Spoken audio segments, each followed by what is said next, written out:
Porsanto. Sa kalagitnaan ng misa nitong Ash Wednesday, ikalawang palapag ng simbahan sa San Jose del Monte, Bulacan, bumagsak. Isa patay, ilan din ang sugatan. Nung nakabalik na po ako sa upuan, biglang nag-crack tapos nahulog na po kami doon. Parang nagpubiya na po ako.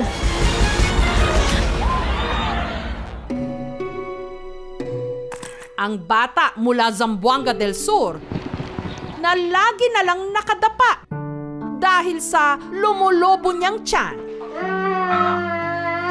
Masakit po.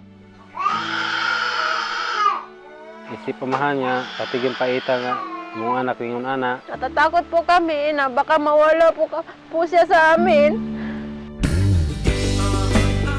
Ang love story ni na lolo't lola na nag-viral habang nagde-date at sumasayaw-sayaw pa nitong Valentine's. Kailangan pareho tayong red. Sabi ko, para terno tayo. Gawa na hindi ko na nga nakikita. Sabi ko, ikaw na lang bumili na para may regalo ko sa'yo. Okay, gandang isipin ang isang mundong puno ng pag-ibig. Usap-usapan sa Davao Occidental, ang babaeng nagluwal daw ng ahas. Hala, may mata! Nanganak si Auntie Day, bitin ang nigawas, tas ang bata napa sa sulod sa iyang tiyan. Puro magyod siya bitin. Siguro rin na ako kay nakitaan dyan sa akong duha ka mata.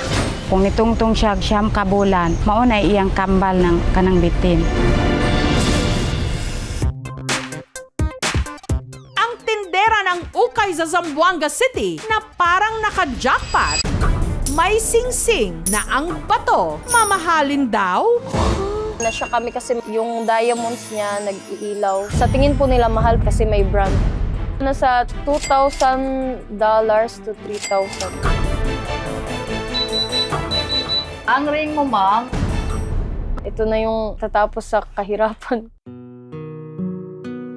Hiling ng pamilya ni Tatay Fernando bago pa mahuli ang lahat. Malinawan kung anak ba talaga nito si Silverio na anak ng unang pinakasalan ni Tatay Fernando. Wala akong kaalam-alam na may lihim pala siya.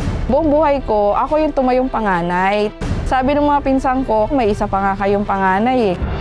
62 years old na ako. Ngayon lang kami makakilala ang tatay ko. Pagod na rin po siya. Si Kuya Silverio na lang po yung iniintay. Sa DNA test na isinagawa kay Tatay Fernando at kay Silverio, ang probability of paternity ay... Huwag kang bumigay, tatay. What was that? Ito ang Tacloban na dinatnan namin. Isang masamang panaginip. I survived! Ganda ng driver ko. Hindi ako makapaniwala. Ang ganda ng ngipin. Ako po ang inyong kapuso. Mabuhay from the Philippines!